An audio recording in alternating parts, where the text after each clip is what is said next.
I paid rent for years. Every month, on the dot. Never missed. I kept that apartment spotless, kept the bills paid, kept my head down. Then she brought him in. Her brother, her bully brother, and his entire family. Like it was a favor, like it was mine to swallow. They moved in without a word. Boxes, voices, laughter that tasted like poison. She stood there one evening, eyes sharp, voice colder than the November wind. "From now on," she said, "you pay double the bills, or get out."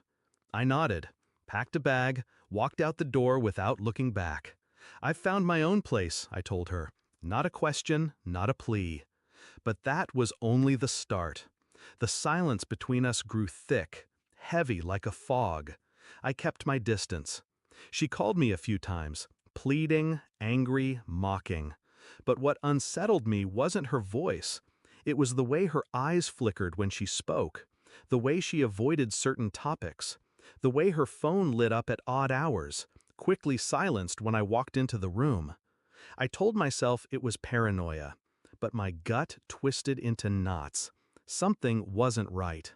Late one night, I caught a glimpse of a message, a name I didn't recognize. Not a friend, not a colleague.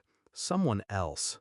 I remembered the years I paid rent, the nights I came home to empty rooms and excuses, the times I brushed off a gut feeling, the times I told myself I was the fool.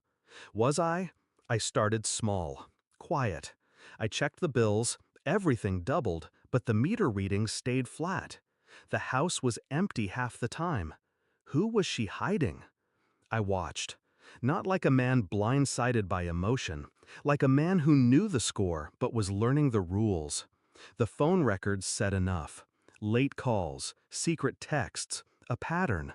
DNA testing. I didn't need to say why. I kept calm on the outside, smiled at dinner, did my chores, played the part. But inside I was unraveling threads, one by one. I didn't want her to catch me. Not yet. Not until I held the truth in my hand. The envelope arrived on a gray morning. Thin, clinical, the kind of paper that doesn't lie. I opened it while she brewed coffee, watched her from across the kitchen, pretending to sip, pretending not to care. It wasn't his. Not my blood, not my name. The child she held, the child we both called ours, belonged to someone else. I slid the report across the table. Her hands trembled. Her face went pale, but she said nothing. "Is there something you want to tell me?" I asked softly, the coldest calm I'd ever summoned. She looked away, stammered something about mistakes, regrets, accidents. I nodded once. No more words. She broke first. Tears, apologies, desperate lies tangled in a broken voice. But I stayed still. I had what I needed. I didn't scream, I didn't shout, I didn't beg.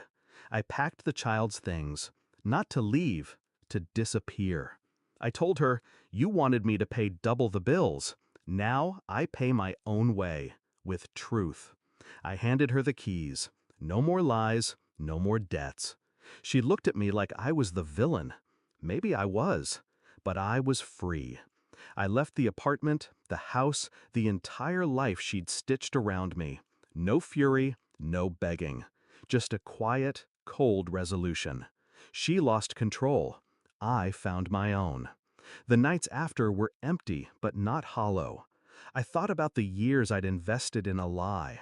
I thought about the calm before the storm, how I kept my rage locked inside, using it as fuel. I didn't cry, I didn't regret.